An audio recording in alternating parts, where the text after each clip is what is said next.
South Africa sanibonani igama lami nguThabiso kaCela uqumba amaqumba lalaqumba lesele lentaba nginibingelela bukhoma ngaphansi kwe-channel enkulukazi lapha ya YouTube Uhlanga Media sitholakala lapha ku YouTube okwakho ukuthi mawuqala ngqa namhlanje noma mawungakazi ukungafaza usubscribe uqinisekise ukuthi namhlanje usubscribe uyawuncefaza ukwenzela ukuthi ngaso sonke isikhathi mangabe kukhona esikufaka uzothola ke notification ngaphambi kokuthi ubukele uqikelele ukuthi uyawuncafaza noma kanjani ulike ukukhombisa ukuthi nawe usukhona ulike nje makube into efana no present uyabo ukwenzela ukuthi mangabe sino 80 wama viewers sazi ukuthi sinawo u80 wama likes ngoba abantu abebesibukele bebo 80 ube neqiniso nje siyabonga kakhulu namhlanje ke sisohlelweni lo lesilaziyo nohlelo silithanda ngendlela esimangaliso silibiza ngokuthi ke ihwhy mina ebantwini bebonke kungani ukhetha ukuthi ke lobo buhlungu ubuzwise mina njengoba abantu bebaningi kangaka nje ake ngiqinisekise ukuthi ngiyabingelela abafethu naphesheya kwezilwandle awubaze bathanda abantu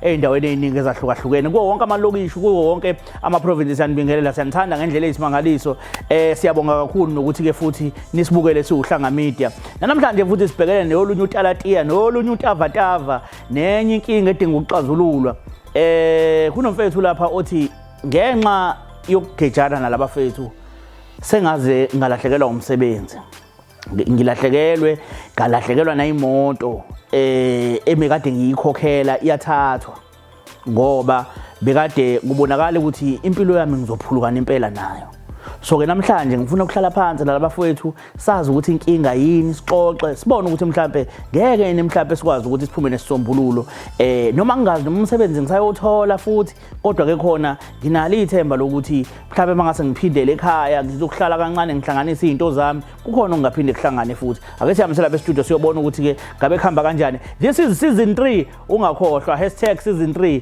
danko mbukeli sisekulona Uhlanga Media sekuyona ihwhy mina njengoba sishilo sathi ake sithi weqe ngapha ngase studio khona umfowethu lapha okuyena esikhuluma naye namhlanje just ukumazi nje kabanzi mfowethu siyakubingelela sokwamukela ohlelweni yebo sawona aninjani siyaphila nathi mfowethu mhlambe nje mangakusithatha usibeke ngegama nesibongo igama uSihle Khumalo ya ngokuzalwa ngizalelwe eMnambithi oh ya yebo e150 bathi kafela ubala ya ngakubuke hitmaker umenzi no siyajabula mfethu ukukwazi siyajabula kakhulu ukukwazi ekhaya nibangakhe ekhaya ya ekhaya baba wesele sabathathu siyabafana ababili nentombazani yize ke ngebhadi omunye wethu esiyashiya shothi sesibabili yebo nasho umuphi intombazana mfana mfowethu yebo mfowethu washiya emhlabeni okay mhlawumbe nje mfethu njengoba ake ngithi mhlawumbe umfowenu esaphila benjani impilo umfowenu esaphila besibambisene kakhulu besibambisene yize nebe umuntu ebengasebenzi mina umuntu ebephanta kodwa ukuba khona kwakhe ekhaya bekusizo olukhulu kakhulu bekusizo olukhulu yena umuntu ebegadela umama ekhaya yeah so since bekuyena bevele hlala noma ekhaya bemnjani ubudlelwane bakhe noma bekuhle kakhulu futhi ngoba uyena umuntu ebewusizwe egcekeni yonke into eyenza ngendlela ngoba uyena okhona ekhaya ukubambisana bekuhle kakhulu ngoba noma ngiphumile ngiletohoyeni ngiyazi ukuthi umfowethu ukhona ekhaya yeah bunjani obakho ubudlelwane nodadewenu obakho nodadewenu ngasho ngithi kuhle kakhulu futhi sekunyukela kakhulu emva ukuthi nomfowethu sashiya ngoba sesele sobabili kahle bekufana nokuthi samawele thina nomfowethu ngoba yena umuntu ebesondelene nami kakhulu since engasekho sengisele nawe dadewethu oh yeah so umuntu ohla uyasebenza vele nje ubula eThekwini ngiyasebenza yize ke ngingasebenzi mhlawumbe umsebenzi opermanent ngiyabamba ngiyayeka ukuhlanganisa wendoda yebo kodwa abantwana sebekhona bona ya bakhona abantwana ngoba naye umfowethu wasenayo ingane wayenayo ashiya yona shothi sekusele ingane yethu ke manje nami nginazo ingane zimbili yebo mano uzwakala umuntu ongazuthi ufocusile kakhulu empilweni uyabona ngifisa ukwazi bafuthi ukhona umuntu mhlawumbe oyisitha nje empilweni yakho sakho isithe kuyesakho nje ukuthi hey angizwani noSibanibani nginenkinga noSibanibani? Ngingeke ngize ngikubeke kanjalo ngoba angisiye umuntu odlame kakhulu, kodwa ke ngokwezimo zempilo kuyenzeka uyazi unyatheleka amakhona lapha nalapha. Ngingasho nami ngithi lapho nalapho lo osuke nginyathelile nami uyakuyenzeka phenduka isitha ngaleyo ndlela. Kodwa kahle kahle awusiyo umuntu odlala. Hayi. Ngiyezwakala. Ake ngithi mhlawumbe nakuyenzeka nje uxabana nomuntu mhlawumbe difesane kube khona ukuthi mhlawumbe ugcina ushayeka iphelile lo mpi noma usayolanda amandla kodwa usafuna nawe ukuthi lento akwenze yona uyenze. Hayi ke ngoba ngingalibeka kanjena nje ukuthi eyamadoda ayibhekile amadoda kunjalo ngoba phela mase nginyathelile usuke songithintile kunjalo. Kunomunye umfowethu ngeke ngambona ngelinye ilanga ngangibukela ngazi noma ku TikTok noma ikuphi futhi ulimele lo mfowethu bamshayela umlomo. Uyazibuka uyahleka khona omunye okeceleni la uthi yini uhlekani ushawe kabuhlungu kanjani? Uthi ngihlekiswa ukuthi eyabe ngisazombamba lo muntu ongishayela. Uyabo lento yokuthi ushayiwe uyayi-understand kodwa ngobufana unokuthi hayi bekuyigame lakhe naye ngisazombamba kodwa nami. So nawe lapha ekutheni naye wangishaya it's okay ungihlulile namhlanje but akusho ukuthi ngiyakusaba amandla engizobe nginawo kusasa zobe sithanda ukuba ngconywana kunawa namhlanje kunjalo impela. Okay mfethu angifuni ukuntanta kakhulu nenkulumo kodwa khona kunomuntu othe wasibhalela uyabona kulo muntu othe wasibhalela kodwa ngaphambi kokuthi ngikutshele ukuthi ubani ngiyafisa ukuthi ngiqale la ekuthenini ekuthembekeni kwakho nasendleleni nje ukuphila ophila ngayo nabantu mawuyibuke indlela ophila ngayo neqiniso lakho ungazirate uzinike bani mhlawumbe makusuka ku1 kuya ku10 ungazipha bani? Hayi ngazipha u9 out of 10. Uyindoda ethembekile. Indoda eqotho bayazi nabo indoda ethembekile. Kodwa ke njengoba bengishilo phela ukuthi moyindoda uyazi endleleni yakho hlezi kuzoba khona izinto eziqhamukayo.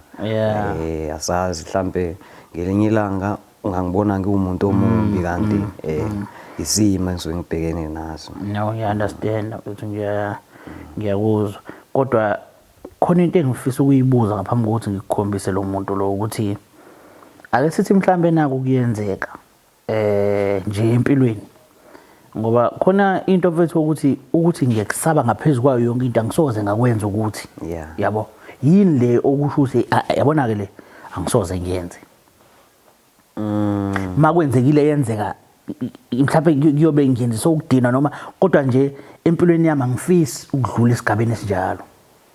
Ngathi kufana nokubulala umuntu kanje. Ukubulala umuntu into engasoze yenzeka kodwa ke ngoba phela samadoda sazi ukuthi kunjani. Kuyenzeka umuntu uthi uyamphusha endaweni. Yabona. Futhi ungaqondile kona ukumbulala kodwa kwenzeka ngezimo ezithize. Okay, ngiyabonga mfowethu. Kune video la engifuna ukukulokhuza engifuna ukubonisa yona ngaphambi kokuthi nje siqhubeke. Uzongafaza nje la ezansi ubuke lapho. Sanibonani babukeli. Usiyabonga Mthembu lona abaningi bangazi ngoSiya. Nginenkinga lapha engenze ngaze ngabhalela uhlanga media ngifuna usizo. Emakhaya la ngisuka khona eSkoti. Khona insizwe engasazweni nazo sengize ngayeka nomsebenzi. Bengicela uhlanga media uthi lungisize sikhulume kabanzi nalezi insizwe ngoba sengize ngayeka umsebenzi adliwela imoto. Hayi bodayi. Ngiright bhuta. Usafuna ukuqhubeka uyibona? Hayi. Okay. Ubavo lo yamazi? Ya ngasho ukuthi ngiyamazi yena yize kumuntu ebengimazela ukuthi besebenza ngakithi kahle. Besebenza ngakithi yena waseScott yena.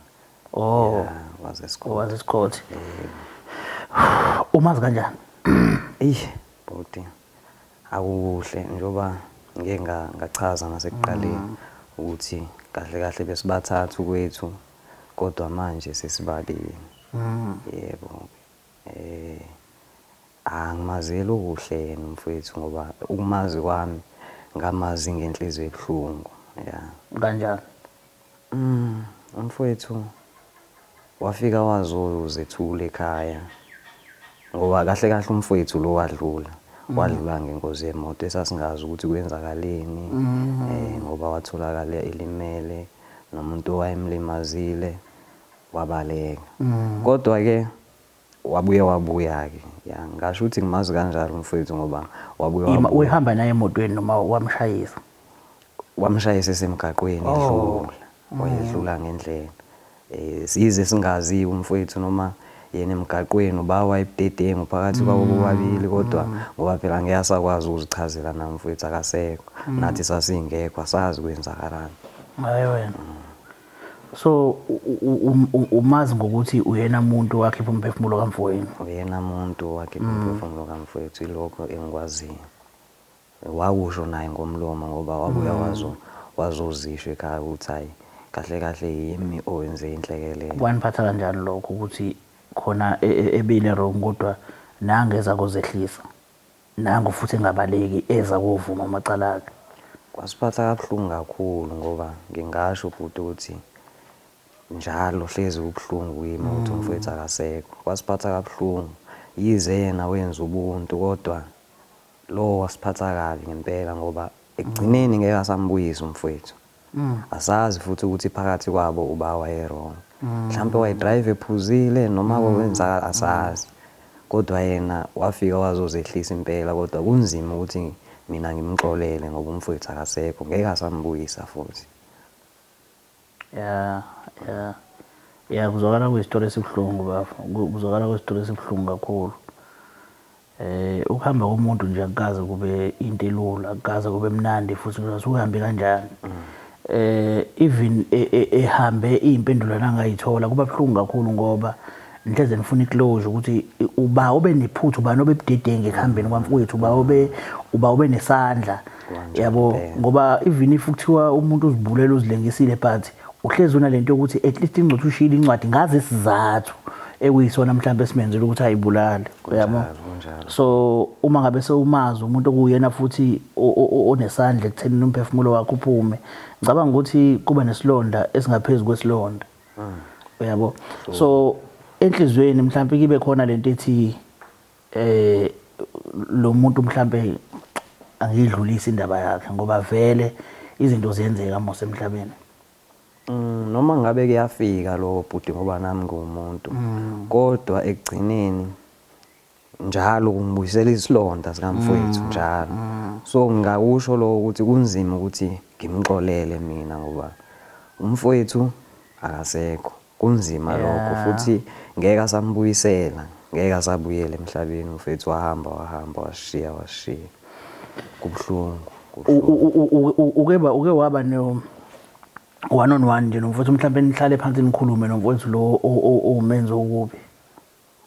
Kuyangisinda kona kuyenzeka sihlangane ngoba umuntu owazi ukuthi axhumane nathi yena uyazama ukuzehlisa kodwa mina njalo mangimbona kuvuka isilonda kunjalo futhi isilonda siyavuka njalo mangimbona ngoba ngihlezi ngicabanga ukuthi uye umbulali kamfowethu lo.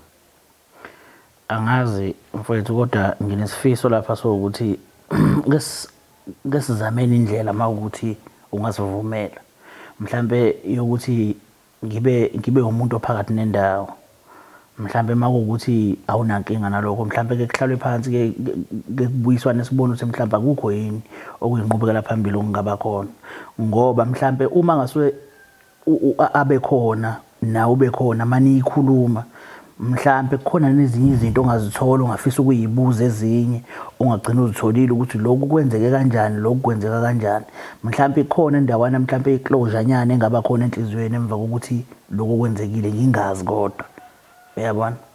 Wena uma ungangivumela ngoba empeleni uyena umuntu othathile isikhathi sakhe wathi no ngicela ningisize ningibizele umfowethu ngifisa ukuhlala phansi naye sikhulume ngoba nama kungimphathi kahle ukuthi siyinkukhu nempaka. Manje ngimbona kumele ngisuke, uyabo. So imina kahle kahle odliwa into yami. Yabo, even though ngenza into ngiyenza ngingahlosile ukuyenza, ngazisola ngaloko, ngakujezela futhi icala lami, kodwa ngiyazi ukuthi njengomfowabo khona la ngajabulile khona, zikhona izinto engizibonayo ezenzakalayo, zikhona izinto ezenzakalile ezikhombisile ukuthi empeleni umfowethu akajabulile.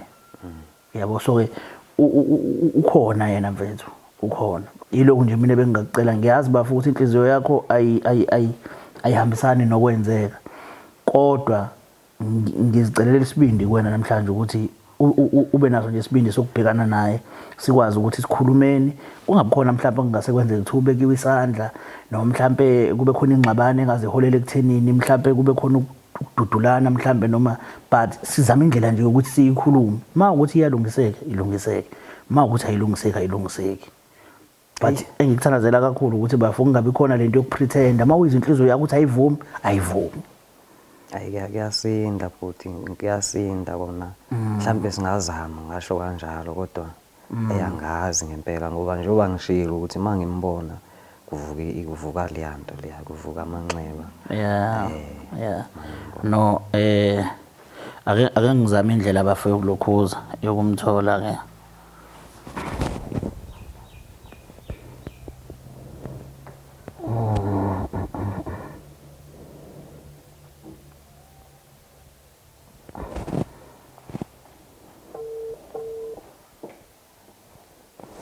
Yebo. I know. Yeah, ungamfaka mfethu, ungamfaka shaka. Sho. Bavuka kanjani? Sikhona bhuti njani? Siyaphila mfethu. Ngoba sibukele, ngicela usho igama lakho nesibongo. Igama lami nguSiyabonga Mthembu. Usiyabonga Mthembu. Ubafu sikwazile mfethu ukumthola, sesithe ukukhuluma naye. Nakwena siyaqinisekisa futhi sithembisene naye ukuthi angeke kuze kube khona ukuphakamiselana amazwi nokuxabana mhlawumbe kungase kube khona, but sizolungisa isimo esathi senzeka. So ngoba ubafu sekhona, but ngiyafisa ukuthi nawe umchazele bafu ukuthi yini ekwenza ukuthi ubhalele thina, yini eyenza ukuthi ubizene. Into engenze ngicele uHlangameda alungisize. Bese nginenkinga lapha ngokusebenza kwami eMnambithi. Kwalimala umfowethu ngibuye ebusuku nenkungu. Washayiseka ngemonto. So ngithe mangithi ngiyazama ngiyehla ngithi ngiyomsiza ukuthi ngakwazi ukumthatha imphuthumise esibhedlela. Umphakathi wavuka indlozana wabizana wakhombisa ukuthi ufuna ukungishaya, ngazama ukubaleka ngamshiya khona lapho. So emveni kwalokho ke ngazama ukulandelela ukuthola ngomfowethu ukuthi wapi kanjani, ngabuza nasendaweni. Ngakhuluma nanomndeni wami ukuthi ngizocela ukuthi sizame sithole, umndeni wami wathola ke ngakangcwatshwa. Ngicela ukuthi uye khona. Bangitshela ukuthi amalungiselelo omncwabo uzothwalwa yimina, ngawathwala. Emveni kwalokho bangifuna isamba semali singango 80,000. Ngawukhipha, kodwa kuthi emveni kwalapho futhi ngathola ukuthi umfowethu sekuney'nsongo akayiphathisayo emphakathini nakubafowethu engijwayelene nabo. Okay. Mana-ke lo muntu wamshayisa ebusuku. Ngamshayisa ebusuku ngibuya ukuhambisa intombi yami, kusho ukuthi kwakunenkungu ngabonakala kahle anti nginenkinga futhi nasemehlweni masekumnyama. Kwakunenkungu kahle kahle. Okay. Manje mengabe so uzama ukumthatha kwaqhamuka abantu beqhamukaphi lawo bantu? Abantu baqhamuka ngoba sebebizwa abantu ababeseceleni komgwaqo ekhayisile ngefoni ngathi babephuzaphuzile. Babiza umphakathi wakhombisa ukuthi bafuna wawubabona bona laba babephuzaphuzile na ungakamshayisi. Ngangibabona ngoba bekhanyisile ngefoni khona eceleni komgwaqo. Ngithe mangivika bona ngibaleka kanti sekuzoshayiseka umfowethu lo nohleli ku pavement emgwaqeni. Ubafu lo wamshayisa wehlele ku pavement. wayehleli ku-pavement emgwaqeni. Yeah. So inkulumo ithi kahle kahle ubafo lo esinaye la uyena onezinkulumo ezinezintsongo. Kuthiwa uyena impela ongisongelayo umphakathini nabafana babengijwayele babefika besho bethi umfowethu uyangisongela. Okay. Bafangazi noma kuyiqiniso lokho akusho mfowethu. Hayi buti elokusonga ngeke ngize ngilivume lelokusonga. Ngeke ngikuvume lokho kodwa ngingasho ukuthi yena vele uyazi noma ikephi la khona ukuthi umphako engamphathisa wona mzukwane efike nomndeni wakhe ekhaya bezobika lolu daba lolu ngoba ngibhlungu umfowethu ngeke azabuye cishe ke sengiyasizwa nesizathu nendlela ekwenzeka ngayo ukuthi kwenzeka kanjani kodwa ngibhlungu kakhulu leli lokusonga ke angangifuni ukuvuma lokho angikwazi lokho impela. Ima-ke bafo usekhona vele emnambisi ngokusebenza? Angisekho emnambisi sengaze ngawuyeka nomsebenzi ngabaleka ngeza ngapha eThekwini ngizozama impilo ngoba manje kuney'nsongo ey'fikayo kumina engibona ngathi ngizogcina ngilimala ngashiya phansi umsebenzi ngabaleka. Mana-ke umndeni wakho uya laphaya kubo kamfowethu wena ubovela usekhona emnambithi. Okay, lo muntu wamlimaza usemnambithi angithi. Waqhubeka wahlala khona wabafonela abasekhaya noma kwenzakala kanjani? Ngamlimaza ngathola ukuthi umfowethu uzalwa nomfowethu lo khona. Ngacela umndeni wami ukuthi ngoba ngangisaba ukuhamba ngedwa ngekhona. Ngacela umndeni wami ukuthi ngizocela ukuthi uhambe sesitholile ukuthi umfowethu lona walimala bayazalana nananga umfowethu.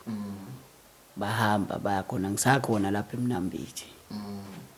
Inkinga iqala emveni kwala ukuthi usengcwatshiwe ngoba bethe amalungiselelo omncwabo ngizoyithwalela mina. Mayisengcwatshiwe sebefuna isamba semali esingango 80,000. Ima-ke njengoba babekade beya laphana nje sekushoniwe bezichaza ukuthi bakhona ababanga nankinga nje lapho kwafika kwakhulumeka kwabalula. Akubanga lula ngoba kubalwiswa abomndeni wami kwaze kwabizwa amaphoyisa. Akubanga lula. Ungekho wena? Ngingekho mina ngoba ngangisaba ukuya khona kodwa ngathumela umndeni wami. Okay. So konke ababethi kwenze wakwenza wayikhipha imali wafihlwa wena futhi? Yebo bhuti amalungiselelo omncwabo ngawenza impela base befuna isamba sale mali kangangokuba yayinkulu ngaze ngawuthatha iloan ukuthi ngikwazi ukubakhokhela. Ngizocela ukubuza nje la ngakhoda ukuthi yena umfowethu khathi enza lento yena wayengaphuzile yena ngaleso sikhathi leso. Cha bhuti ngangingaphuzile ngaleso sikhathi ngangisuka ukuhambisa intombi yami ukuthi kwase kumnyama kunanenkungu kungabonakala athi kunenkinga futhi mase usebusuku emehlweni. Ngisho ukuthi isizathu sokuthi ubulala umfowethu ukuthi kwakunenkungu uyasho futhi ukuthi wayepavement eceleni komgaqo. Cha mfowethu akusona isizathu leso ngangivika engangibabona bekhanyise ngefoni eceleni komgwaqo kanti ngizovikela kuyena. Mfethu ngibhlungu kakhulu mina ngoba konke lokho okushoyo angeke ukumbuyise umfowethu.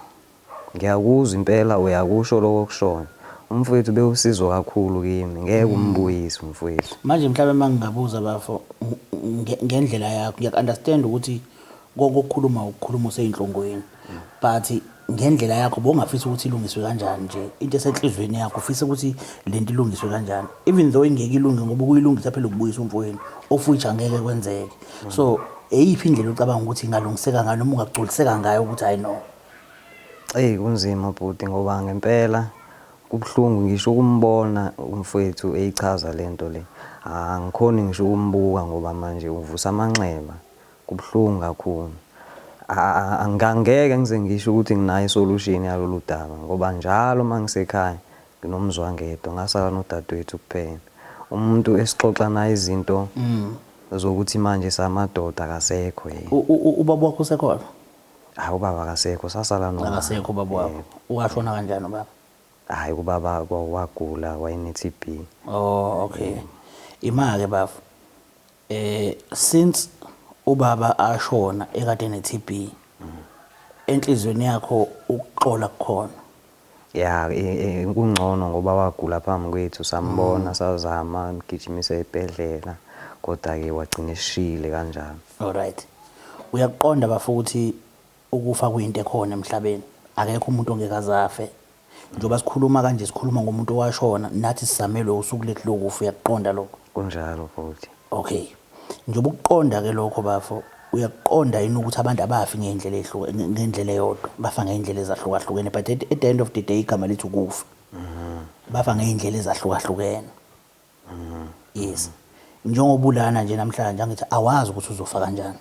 Ya nama ngilazi impela lami usuku ukuthi liyofika kanjani. Yes.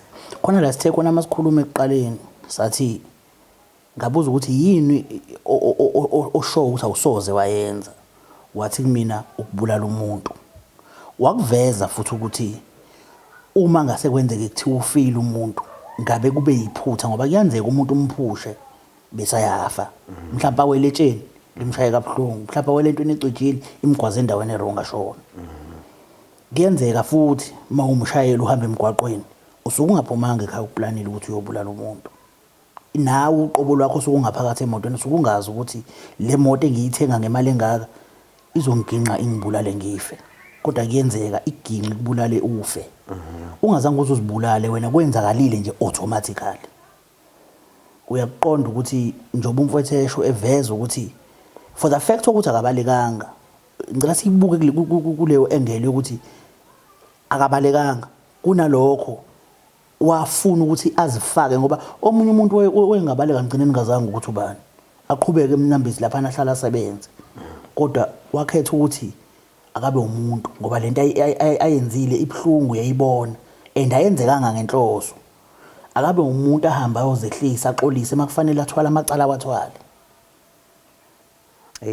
Kunjalo futhi ngiyezwa kodwa kuthanda ukungisinda kakhulu ngoba ungakhala ingane yakwethu ngempela emhlabeni mina bengibambisene naye konke bengikwenza bengazi ukuthi ukhona umuntu okhona ekhaya ongesekayo ukhona umuntu obhekela umama ekhaya umama naye ubuthakathaka naye ekhaya. Mangathiwa bafo mhlambe umfowenu begulile mhlambe washona ngabe so right. Ngabe so right wena. Cishe ngabe kungcono kunokuthi kube isandla somuntu. Cishe ngabe kungcono impela. Okubuhlungu kakhulu ukuthi kwaba isandla somuntu. Wayengekho ephutheni futhi wayehleli pavement. Okay, ngicela bafe ukubuza impahla wayeqokile ubafo zazi kuveza like wayebonakala. Cha bhu njengoba kade ngichazile kwakunenkungo kwalabo engangibavika ngibaleka ingoba babekhanyisile ngefoni eceleni komgwaqo. Yena ngaphunyukela kuye ngoba ngangambona wayehleli ngingakhombisi ukuthi ukhona umoya. Futhi mhlawumbe ngenzeka ukuthi uyehleli nabo labantu befoni. Okungenzeka bhuti ngoba nabo ngabavika kanti ngibavika nje ngibalekela kuyena uhleli emgwaqweni. Yabona bafo makushayelwa la emigwaqweni ebusuku isikhathi esiningi abantu basuke beyijabulele beyiphuzela abanye. Uyabona kungcono ngoba bona babekhanyisile ifoni that is why wakhona ukubavika. So maye bavika ubavikele emntwini ongabonakali nokubonakala because kunenkungu ende kumnyama of which ngicabanga ukuthi iphutha honest mistake nje iphutha nje leli yabo kwenzeka iphutha kahle mangithi ngiyayibuka mina.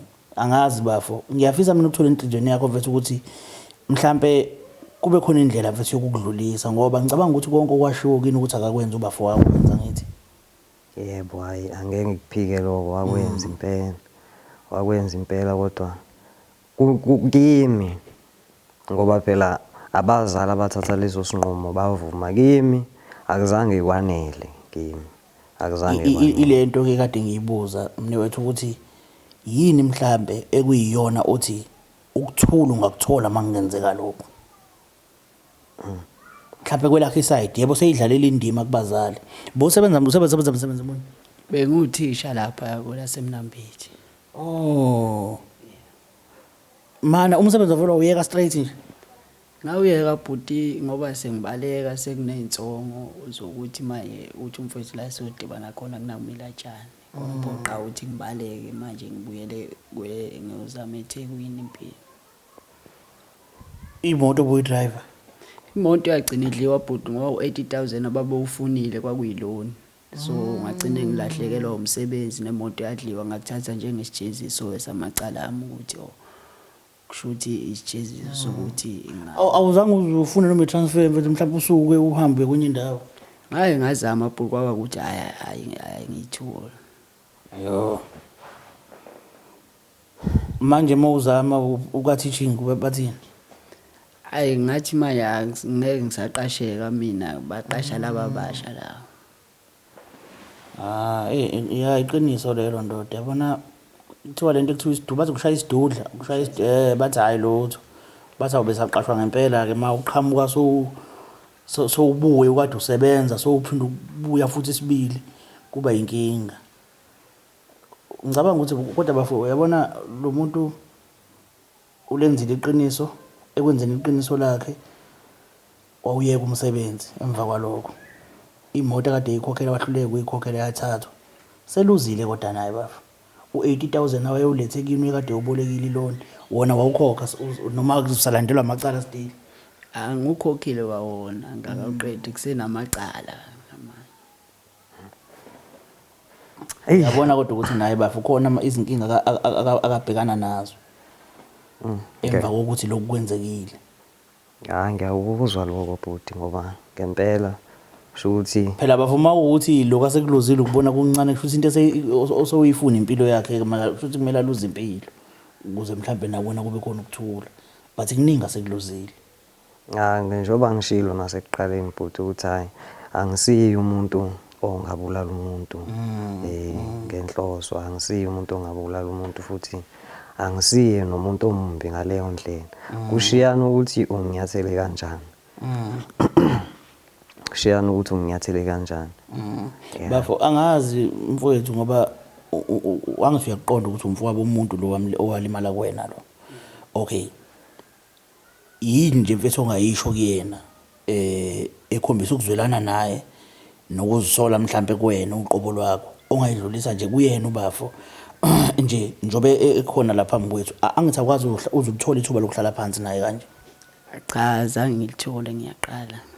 Okay ungathini bafo kuyena Ngiyafisa umfowethu ukuthi angixolele ngoba sengaze ngathutha nakhona emnambithi amacala ami sengiwajezile sekukuningi okungilahlekele nami konke lokho kwenzeke kulahlekela umsebenzi ukudliwela imoto senguthatha njengesijeziso. So ingakho ngicela uhlangamedi ukuthi lungisize lungihlanganise nomfowethu ngicela ukuxolisa kuyena ngikhulume naye ngoba isikhathi sokuhlala naye kanje azange ngisithole ngiyasaba ngoba ngezwe umphakathi bayasho ukuthi uyasonga ngaze ngahamba emphakathini. So ucela ukuxolo kahle mfowethu Ngizocela umfowethu angixolele okwenzeka kwaba yiphutha elikhulu futhi nami ngiyayisola.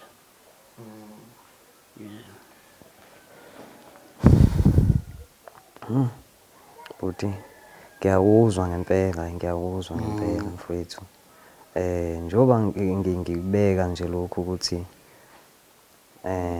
uxolo lakhe ngiyaluzwa bhuti ngiyaluzwa uxolo lakhe nezinto asedlule kuzona naye yize nathi washiya nesilonde emndenini washiya sibhlungu kakhulu ngengane yakwethu sasibhlungu kakhulu futhi ngicabanga ukuthi impilo yami emva kokuthi umfethu engasekho nami yashintsha impilo yami emva kwalokho yashintsha bengumuntu ebengaphuzi notshwala sengiyaphuza manje ngoba phela nami ngisuke iyangihlupha emoyeni kakhulu iyangihlupha emoyeni ngiyaluzwa uxolo lkamfethu ngingasho ukuthi ngiyaluza impela uxolo lakhe kodwa kusanzima ukuthi angeke vele bafuku manje vele ingene lento manje but ulwazi obunalo ngaphambilini mawubuka namanje ulwazi onalo manje ngokushona kwamfeni ukhona umehluko khona. Hayi cishe ngisho ukuthi ukhona ngoba ubengekho umuntu oke ayichaze njengoba umfethu eyichaza le ngoba ndaba. manje uchazelwa umuntu obeke esigamekweni uyena obe umenzi yonke into wayibona ukuthi yenzeka kanjani. Yaqala kanjani yabe seyifika Wena kwafikele ukuthi nje umfowenu ushayiswe imoto ushonile okunye nokunye awuzange angizange ngithole okunye, angizange ngithole. Bafika nabomndeni abafika ayikho into esayikhuluma nabo ngoba bafika sesabhlungu ngempela-ke. Bafika sisabhlungu ngempela nabo sabalwisa nabo njengoba baze babiza amaphoyisa nje sasibhlungu ngempela-ke ngoba iyagcina ikhulumeka mase bebizela amaphoyisa kodwa like since kwagcina kuphumile igama elithi kumele bencwabe lapho mangalelo langa. Ya kwakwase kuyinkulumo yase ifika nawo amaphoyisa ukuthi ongenani akubeni isinxephezelo abasenzayo cishe wona azama ukunqanda isimo bazama ukunqanda isimo nabo vele uxolo labo babelibeke befike ukuthi hayi sizozethula sosibanibani sizozethula kanje. Yaqala lapho ke inkinga ukuze kubizwe amaphoyisa manithola ukuthi bayibobani. Yebo ngoba phela mana ke njengoba nanihlezi nje kusehlelwe emakhandleleni ke kulungile ngoba ngicathi uthe ubafo waqale waye esibhedlela waphelele esibhedlela. So ngifuna ukuthola ukuthi kuhlelwe emakhandleleni nje seshonile aningaqoqonda ukuthi ubani umbulali ngoba wabaleka. Kunjalo wabaleka mase befika ke manje sekuvuka lento ethi hawu kanti uye kanti yebo kwababhlungu kakhulu bhuti kwababhlungu angifuni ukungasho ukwazi ukuthi nanga umuntu okuyena menzi walento noma wengekho ngalelo langa kuze abazali kodwa bachaza ukuthi akekho umbulali la. Basho ukuthi hayi umfowethu cishe nasendaweni besimazi ngoba phela uthisha wasendaweni. Yebo ayish kwababhlungu kakhulu. Kodwa bafumene mfethu engingakusho ngane kwethu ukudlulisa yabona izimo ezikanje ziyafika.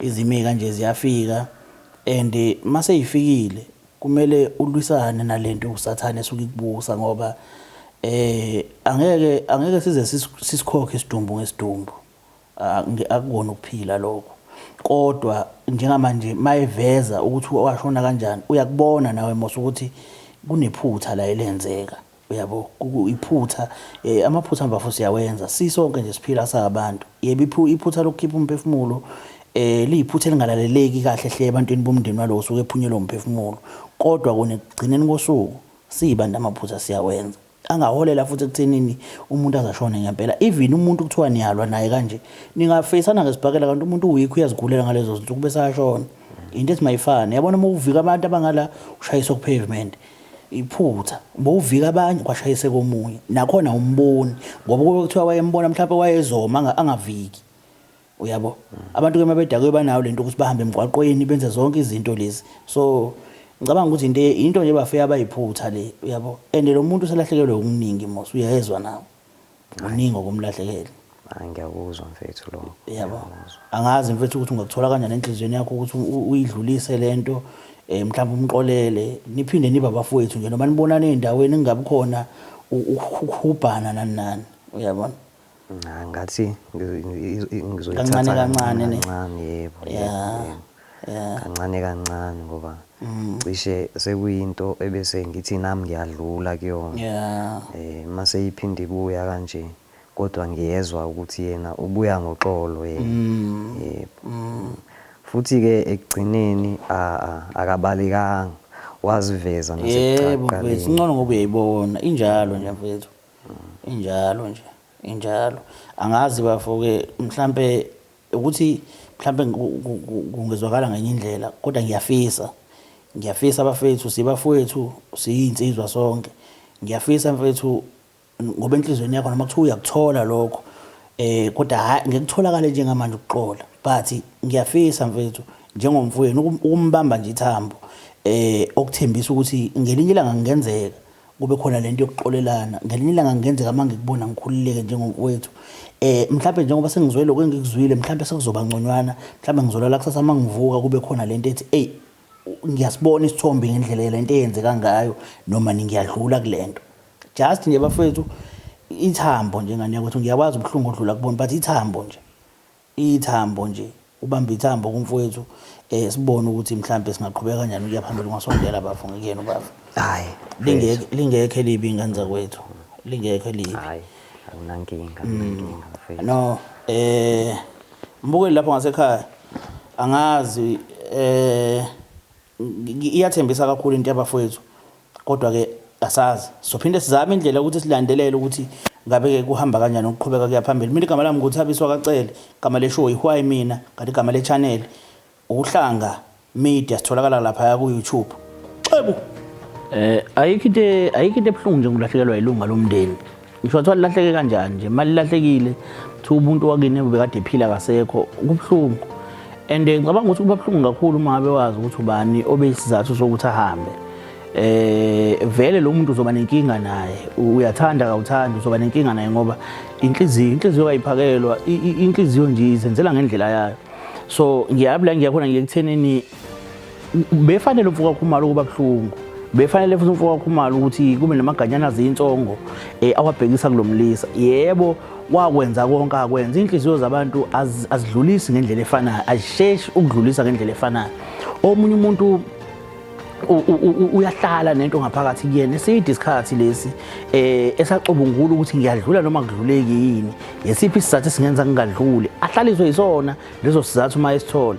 So angeke simsole ukuthi awu ngoba seyikhokhiwe imali sephindile futhi wangcwatshwa nomfowenu usafunani. Asikwazi ukubuza lo mbuzo, asikwazi ukubuza lo mbuzo. Impilo yomuntu kayibuyiswa ayibuyiseki mase shonela umuntu usuke seshonile. But mawuzobuka ukuthi usiyabonga naye kuningi akulozile ngenxa yokushona kwalomfethu. And usiyabonga into engiyithandekeni uneqiniso. Wabona ukuthi ibhlungu lento engiyenzile nakumina beyingenzeka nasemntwini wakithi beyingenzeka. So kubalekile ukuthi mangilandelele just ukuthola ukuthi ngabe lento yenzeke kanjani. Ngabe ushonile, ngabe kwenzakaleni, khona ngizofaka isandla la kumele ngifake khona isandla ngoba imini umuntu owenze lento and angiyenzanga ngamabomu. Iyenzeke nje ngemistake eyenzeke ngayo. Uyabona? So wakhipha okufanele akukhiphe, wamncwaba futhi umfowethu. So ke manje inkinga eseyisele nomfoka khumalo ukuthi egcineni kosuku impilo yamfowethu ngeke uziyikhokhe. Yebo uzikhiphile zonke lezo zinto, kodwa impilo kamfowethu ngeke uziyo. Ikhaya ngelisafana nekhala njengoba kade kusaphila umfowethu. Sekuzophileka ngendlela enomehluko ngoba umfowethu akasekho. Uyabo? So mawibuka kahle hle lento uyabona ukuthi lama side omabili aluzile mos. Lo munye uluzile umsebenzi. Akukho lula ukuthola umsebenzi wa teaching mengabe soke waxoshwa. Akubi lula ukuthi uphindele khona ngoba kusuke sekubheka abantu abasha. Ziningi ingane lapha ko Ejude nakongoye nakuphi kuwusu ezisuke ziqedile ukufunda i-teaching ezisuke zibhekile umsebenzi. So wena ma ufaka kwesystem uphinde ukhishwa ukubuyela kukho lula ngoba kusafuneka kunomuntu osawufuna ngempela wena uyekile umsebenzi ngoba kuthi so right. Asithole umuntu ke fresh ofuna ukungena emsebenzini asebenze. Uyabo? So umfowethu ulizwe lomsebenzi akakwazanga ukukhokha loan, igama lakhe lingcolile. Akakwazanga ukukhokha loan awekade ethathile ngenhloso wekade nenhloso yokuthi uzoyikhokha but akakwazanga ngoba kwamele usayeke umsebenzi njengamanje akasebenzi. Of which akukho mnandi nawe unomndeni. Umndeni obumbhekile mhlawumbe uzelena nengane noma ngambuzanga but ubonakala somfana omncane no bekade ebonakala futhi eyimisele ngempilo ngoba ukwazile ukufunda kwenza zonke lezi zinto azenzile. So ngiyafisa noma ngabe ubani okahlele isimo esinje bafethu ukufa komuntu waziwa uNkulunkulu. uNkulunkulu wazi ukufa komuntu ukuthi uyohamba kanjani, uyohamba ngesandla sikabani. Asoke sikiyekele uNkulunkulu kunye. Umuntu mayevela ephumela obala ngokuthi umbulele lo muntu uyaxolisa uyazehlisa ikakhulukazi makuthi bekungelona inhloso. Angikhulumi ngomuntu osuka mnamba ongqhoza umuntu ngesibhamu ngenhloso but ngikhuluma ngenxa yokuthi lo mfethu uyasichaza isimo indlela eyenzeka ngayo lento ende walandelela nangaphezulu. Ngiyafisa abafethu abantu abakanje siboyidlulisa ingane zakwethu, siboyidlulisa ngoba siyidlulisile. Siboyidlulisa ngoba siyidlulisile engabe ukuthi uloku uyamkhomba uthi hey wena wabulala umfowethu thengela ibhodlela lapho ngoba wona wabulala umfowethu. No, akekho umuntu ongabulala umuntu ngamabomu ehamba ngemoto. Imoto mawushayisa umuntu iyafa nemoto. Ukhona umuntu ongasuka hamba olimaza imoto yakhe ngokushayisa umuntu. Ungazulu bese ukanuzula nje uhamba ufunana nokuthi usibani bani khona uzomshayisa. It doesn't make sense. Akuyenzi sense. So izinto ezikanje sibozidlulisa abafethu. asozidlulisa into kanje. Kufana nokuthi ngithi ngizingela ngidubule ezihlahleni ngithi ngidubule inyamazana ngoba ingene khona kanti phakathi ehlathini kunomuntu. Ashayeke lo muntu ashona akangidubulanga amabomu besizingela ngidubula inyamazana ngoba ingene ehlathini sengifunisela kanti ngizoshayeka umuntu. So amaphutha ayenzeka. Igama lami mina nguThabiso ngakacela uqumba amaqumba laqumba iselesele lentaba.